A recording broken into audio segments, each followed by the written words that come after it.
Bonjour and welcome to the 18th episode of the Nobody Asked for This podcast. We made it. These Thursdays, I'm telling you, are coming up faster and faster. Every day I'm like, oh, it's Wednesday already? I have to put effort towards something? Terrible. Forgive me, that's just me taking a sip of my coffee here, something weird happened this morning. I go downstairs. I'm trying to do my morning routine, go downstairs, get my, obviously start off with my sun up yoga. Then I do my 48 minutes of meditation. Then I do make my green juice, my 6-mile jog. And then I'm like, okay, I can have my coffee now. Also, really quickly, forgive me if I sound like I'm in some sort of tunnel. It's not my phone's fault. I mean, my microphone equipment's fault, my podcast equipment. My throat's having some weird things going on. So please forgive me. I'm working on it. Please respect my privacy during this time. But anyway, back to my coffee. I go downstairs, I get a mug, and I start pouring my coffee into the mug. And then I walk away holding my coffee, obviously. And it was at the perfect temperature, I have to say. I know I've complained a lot about why are we making drinks more hot than we can handle, and then we have to exercise patience for a solid hour, maybe closer to 20 minutes till we can actually drink it. So it was that perfect drinking temperature. But there was a buzzing coming from somewhere. It was definitely coming from either my hand or the actual coffee or the mug. It was like a bzzz. And I didn't know what to make of that. I don't know if this coffee is radioactive. I don't know what that means, but it sounds like something that it could be, something that would induce a buzzing noise. So yeah, I'm just a little bit confused. So if this is my last episode, we were here for a good time, not a long time. I don't know. Am I about to combust because I'm drinking electric coffee? It sounded like I had one of those electric warmers underneath, which is actually a pretty good idea. Those I think it's a USB. It's it almost looks like a wireless charger that you plug into your computer, and then it heats up your coffee, which, again, back to the heating. I don't know why everyone's obsessed with everything being hot. How about just warm is good? I was at Starbucks the other day, and, they announce your drink, which actually is kind of, weird, because, do I want everybody to know that I got, the cotton candy Frappuccino with 6 extra pumps of sugar, extra whipped cream, caramel drizzle, and sprinkles? Maybe not. But that's fine if, the Starbucks employee wants to just tell everyone that. That's fine. But I guess I'm going to do what I'm scared of people do to me and judge the drink someone got, because it was some sort of latte, fine, but it was extra hot. Huh? Why would, do you have no tongue sensitivity? I get the regular hot and it's not enough.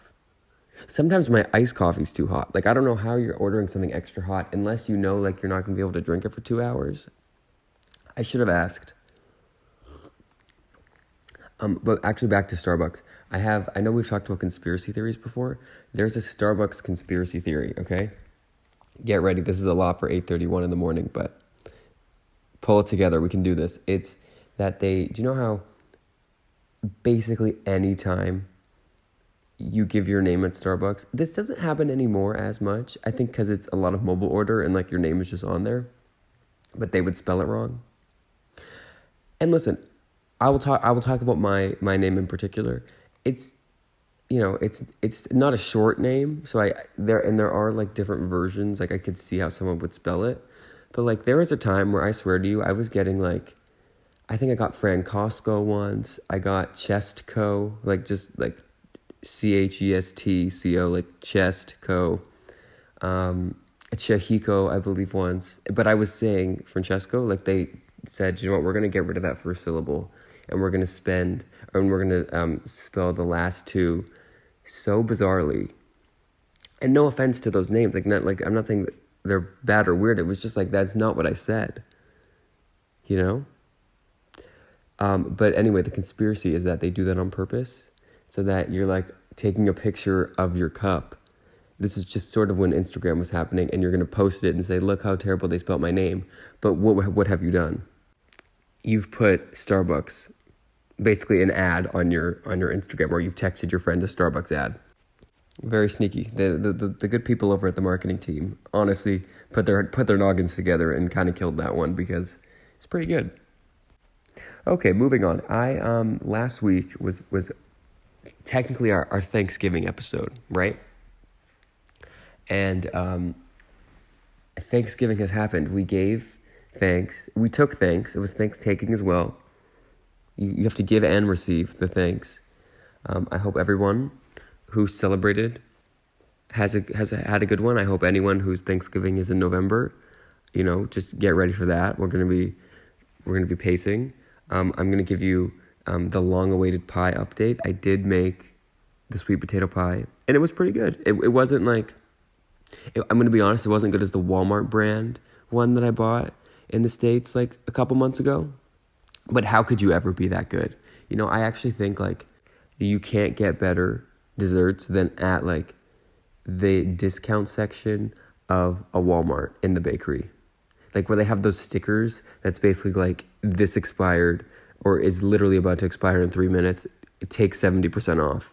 Like something about the lack of quality in the ingredients mixing with the staleness of its current state. It's perfect. It's truly the perfect formula. Now, unfortunately, when you're doing your own baking at home, maybe I'll figure this out for the Christmas time. You can't really package, like I've talked about this before, again, patience is a problem.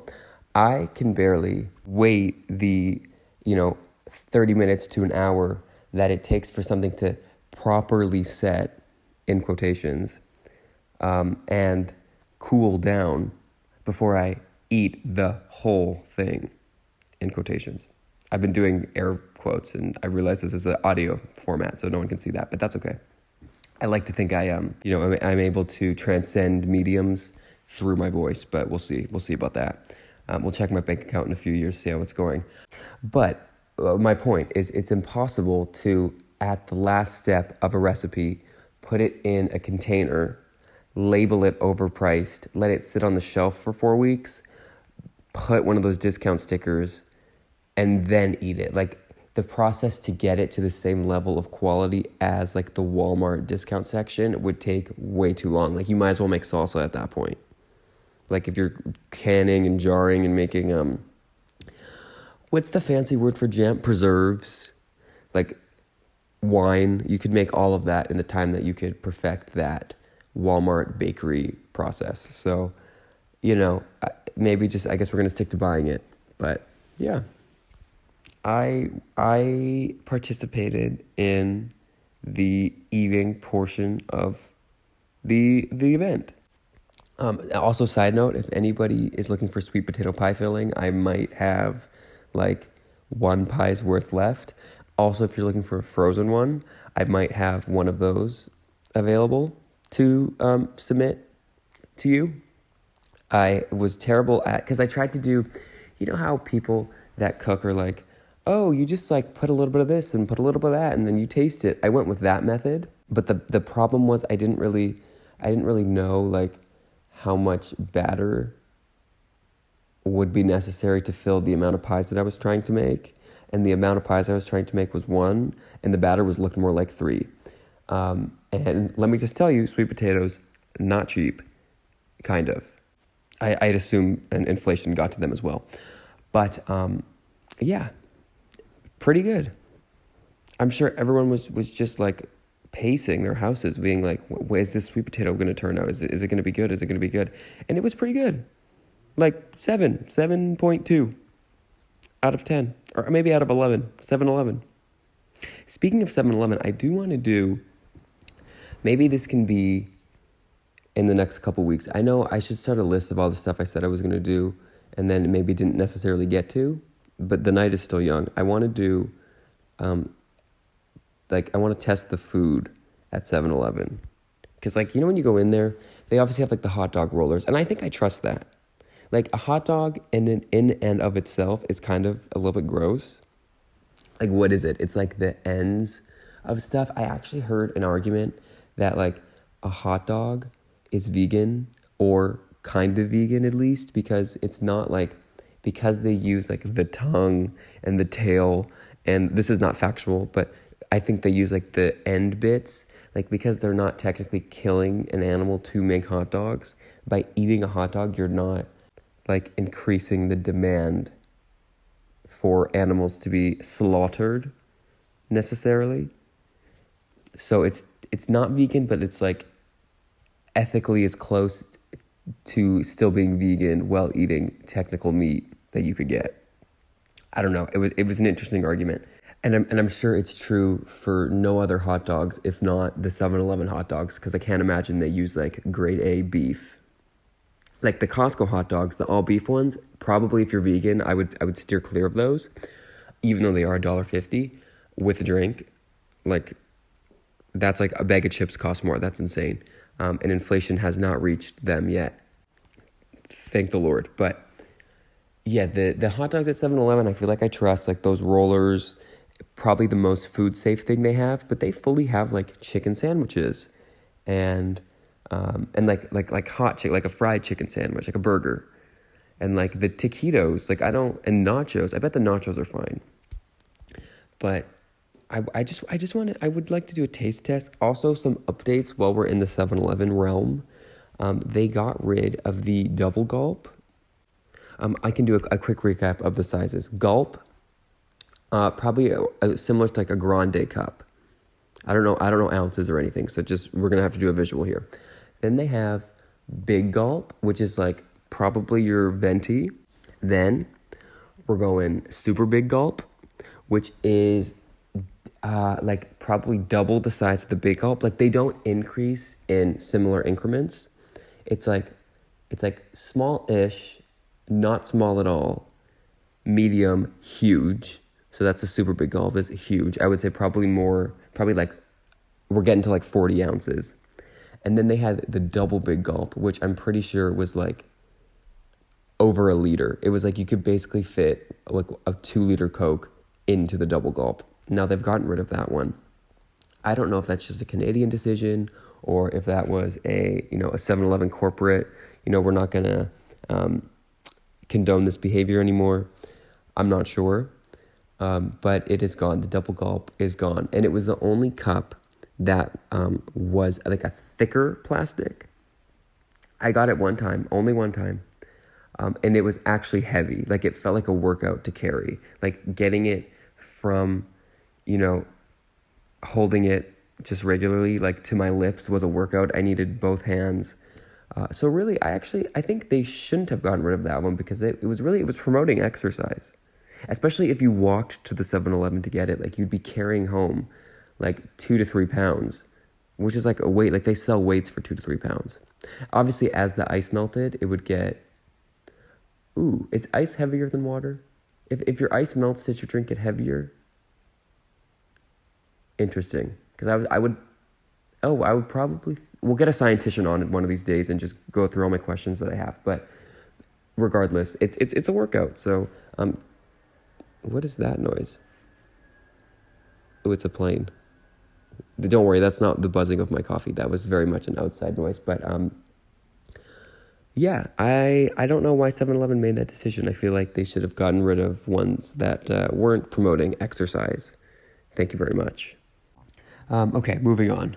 I have to come clean. I have to be honest. And I guess the first step to being honest about this particular subject is being transparent in the fact that I would not have been honest if this were not obvious. I am very much sorry that I got caught, as opposed to just, generally sorry. I'm recording this part basically from the time I started my moment of honesty, after I started the 5 minutes random segment about the 7-Eleven cups, this is a different time. Same day, about 10 hours apart. And the reason I am being honest about that is in the first half of this, I sound like a frog.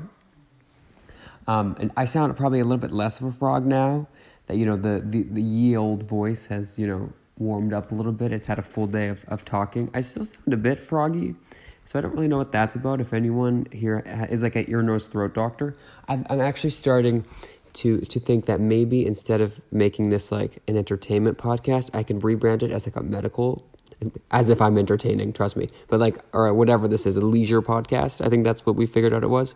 We could rebrand from a leisure podcast to a medical podcast, and I could just gear towards doctors, specifically ear, nose, throat doctors, who could then tell me all the stuff that's wrong with me. So basically, instead of me going into Google and typing in my symptoms, looking up on WebMD, what's going to kill me this week, I could just do it once a week verbally. And then throughout the week, all my fans, aka listeners, aka registered doctors, could tell me, yes, you should get this checked out, or no, you're probably fine. Now, in that situation, I probably would just ignore the, yes, you should check this out, go to a doctor, seek medical attention. I would probably just ignore that. But I would be relieved to hear the you're okay messages. But anyway, I think, it was important for me to acknowledge that, yes, this is a different day. Normally, I do them all. I do the whole podcast beginning to end in one go. Today, listen, I'm busy. Until more people, I'm just gonna be honest. I'm gonna put the blame on, I guess not you guys, because you're the people that are actually listening, but to 99.99999% of the population who isn't listening, it's their fault. Blame them that I have to go and do like a job that pays money, because this one not as financially profitable as I thought we would be, 3 months in. But that's fine. We're here for fun. We're here for free, and I've accepted that. But as I was talking about last week, now that Thanksgiving is out of the way, at least in a Canadian context, happy Halloween. It's 100%. We're full throttle Halloween the next 2 weeks, or next 3 weeks maybe. I was actually thinking, I saw somewhere that they are trying to petition to get Halloween to be not October 31st, but whatever the last Saturday of the month of October is. I guess they don't want it to be like, because I do remember as like a younger kid, Halloween's on like a Wednesday, and then you have to go to school the next day. Like, what is that about? You're supposed to trick or treat till you drop, and then we have to go be in class by 8 a.m., which this is a whole other thing. I think school starts a bit too early. Like, why are we making 8-year-olds get up for school at 7 o'clock in the morning?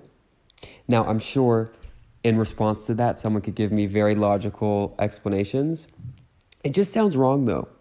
It just sounds like, little Timmy, little Sally, should not be in class learning, not Temecula, what's that called? Parabolas? I guess you don't learn that young, but like geometry at like 8:30 a.m.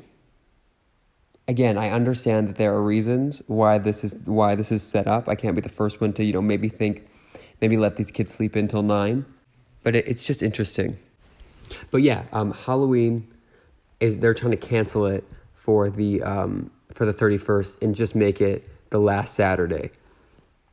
It's an interesting conversation to be had. I think first on the docket for whatever court decides these types of situations, I think we got to get rid of the daylight savings time, because it's only daylight savings for half of the year. The other half of the year, it's very much daylight losings time, which is very upsetting to me. But I at one time, I have to be honest, I've switched sides on this issue, because at one time I was pro get rid of it, but then I heard that apparently what they're going to get rid of is it staying lighter an hour earlier in the spring or in the summer. So like the one where you put your clock forward is we're getting rid of that, because that's actual daylight savings time. So for getting rid of it means we have to stay out of daylight savings time, which is literally, it gets dark at 2:30 p.m. on a afternoon in November. Like, what is that about? What is that about? It's like I'm jet lagged, but I never left the country. Also, funny story. I can't believe I'm admitting this on a public platform, but I believed for a large portion of my existence that it was jet lagged, as in jet, Legged, jet lagged. For no other reason than that's what I heard when I heard people say the term jet lagged. And I had never been on a jet, so I didn't really understand the concept of time zones and like you could travel to other time zones. So I didn't really think of it logically like that. So I was like, oh, jet lagged. Okay, jet sounds like a plane. I was right. I got half of it right. And then legged. Okay, so it must be that your leg is just so sore from sitting on the plane that it like goes numb. I thought that that's what it was. I thought it was having a sore leg or having like pins and needles from the plane seat. Jet lagged. I do not approve this message. Actually, you know what? Thinking about it now, if I really had no understanding of time zones, like that's actually not a bad guess, like jet lagged. But like I remember I heard like, oh, so-and-so can't come to work today. Or sorry, I guess it would be so-and-so can't come to school today because they're jet lagged. I'm like, oh, I hope they use like an ice pack or, maybe someone could send them a hot water bottle. Poor thing, get well soon. But no, apparently it just meant they were sleeping because they were tired and their body thought they were in freaking France. The world is wild. Apparently, if you fly to Australia, if you time it right, you can completely skip like a day because they're so far ahead. Like Australia, they're in like 2098 as we speak. Like I'm dead in Australia, technically, on paper. But that's another story. I don't understand how, like, time has been kept for so long. Like, the time as we know it, like, what time is it now? Okay, I'm peek behind the curtain. It is 6:35 p.m. Is there, like, a mother clock somewhere? Or, like, because how do you know? Like, I get the sundial was probably the original, or not the original clock, but one of the older clocks compared to now. But like, how do they even know like minutes? Like, how do they know seconds? Is there like an official time somewhere that we go by and like everyone just converts from that time? I also recently found out that there are some places where they're like not like fully rounded hours away. They're like, or not away, sorry, like difference. It's like a 6.5 hour time jump. They're 6.5 hours behind or 6.5 hours ahead. Like, really, does it matter that much? We couldn't just round to 7, round down to up to 7, down to 6, like a half. 1/2. Like 30 minutes. I think we would have been fine. But anyway, I do have, while we're on the topic of, important topics, I just have a question because, obviously we're, I think almost at like, for like 2.5, almost 3 years of COVID-19, the 19th coronavirus. And did anyone else notice how many empty hand sanitizer bottles and dispensers there are just around, like in the malls and the stores? Like, I swear to you, they filled those things up once because it was probably like required for them to have. They filled it up so that the health department could see. We used it diligently. It ran out in like a week and they never filled them up again. Every one I go to, I put my hand under it, empty. And then I think, well, maybe this is not an automatic one. And then I try and push a button and the whole thing flops over. And it's just a mess. But don't worry, no liquid spills because there was nothing in it in the first place. Actually, maybe that's some sort of reverse trick-or-treating I could do. On Halloween, I could dress up in my costume, go around with a big, like a vat of hand sanitizer, and just fill up all the public dispensing stations. And then I could get a key to the city and an Olympic gold medal for the Nobel Peace Prize or something like that. Something I can just put on the fridge, something to show off about, to get maybe some promotion for this podcast. But yeah, no, they did us dirty, quite literally, with the lack of refilling the hand sanitizer stations. And join me in the fight to correct this wrong. I think if we everyone in your city, procure as much hand sanitizer as you can, and we gotta do it ourselves. We have to fill them up ourselves. We've been left with no choice. I also wonder if all the stuff that ran low in the beginning of COVID, like all the masks and gloves and stuff, are we just gonna have like an excess of those for like 6 years? Probably. Oh, in related news, forgive me, this is a very scattered display from myself. I'll pull myself together for next week. I'm not going to say it. I was going to say I have a couple ideas that I think I want to do. You've heard it 1,000 times, I know. We're on episode 17 and or 18. We know the drill. I'm probably not going to get to it, but I will, okay? That's going to be my New Year's resolution that I'm starting in October. We're putting 7.2%, 72% effort for the year 2023, or the back out, Q4 to 2022. But yes, forgive me, this is very scattered. But what I was saying, did monkeypox just stop? Like, this is, and like I'm not making light of it. It's obviously very serious.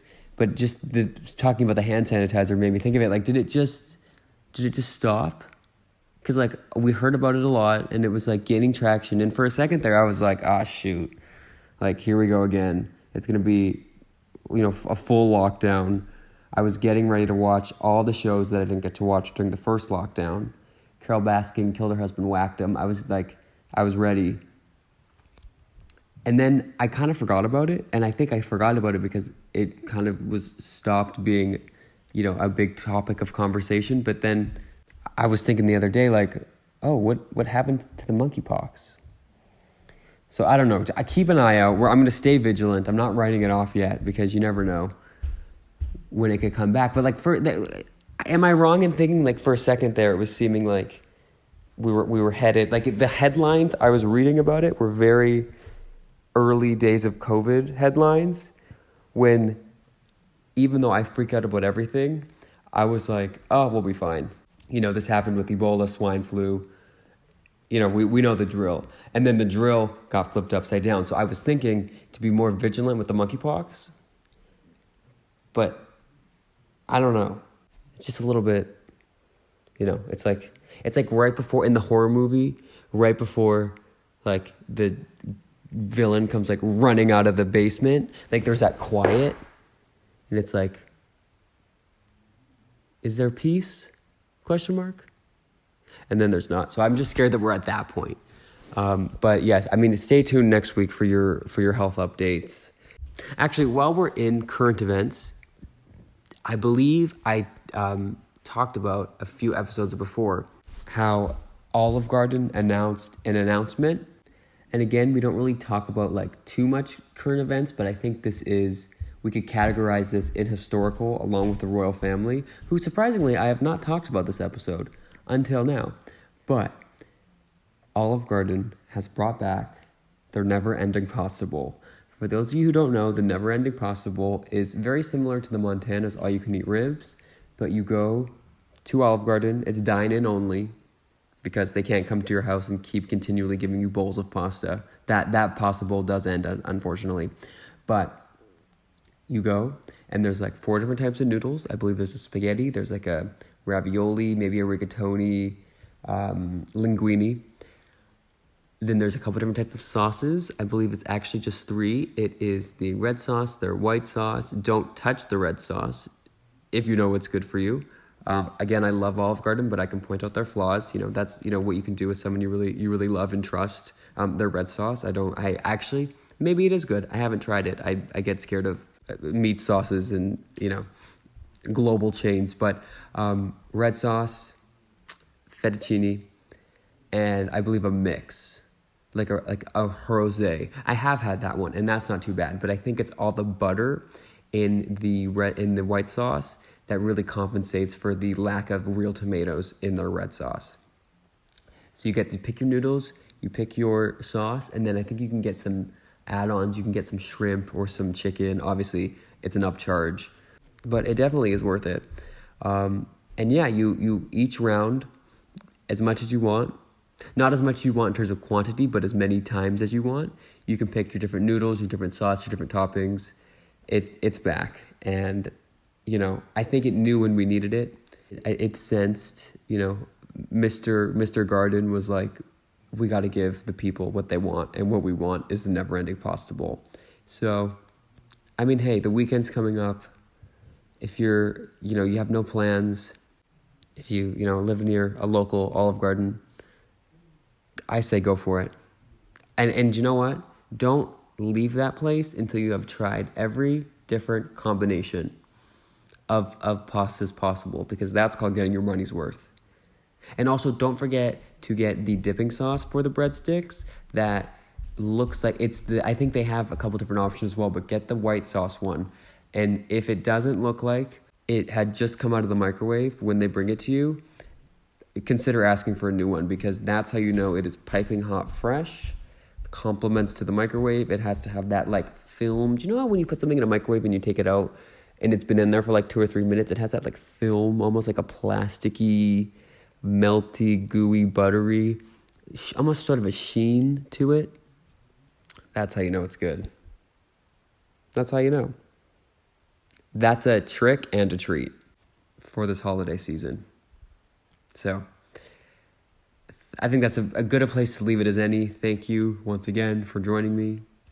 I'm going to say it. I say it every time we have a website, podcast.nobodyaskforthis.podbean.com. On there you can listen to all our episodes, find links to all our social medias, our Instagram, our TikToks, our TikTaks, our Mentos, our Fruity Pebbles, our Twitter, our Facebook. We are on Apple Podcasts rather. Maybe one day on Apple Music, also on Spotify, music and otherwise. It's all one on Spotify. iHeartRadio, Stitcher, wherever you get your podcasts. Again, I realize that if you're listening to this, you've figured out how to find us, but just in case you want to tell your friends, keep you informed, really. But I hope you have a great week. Finish it out strong, and have a great weekend. We will see you next week. I still don't know who we is.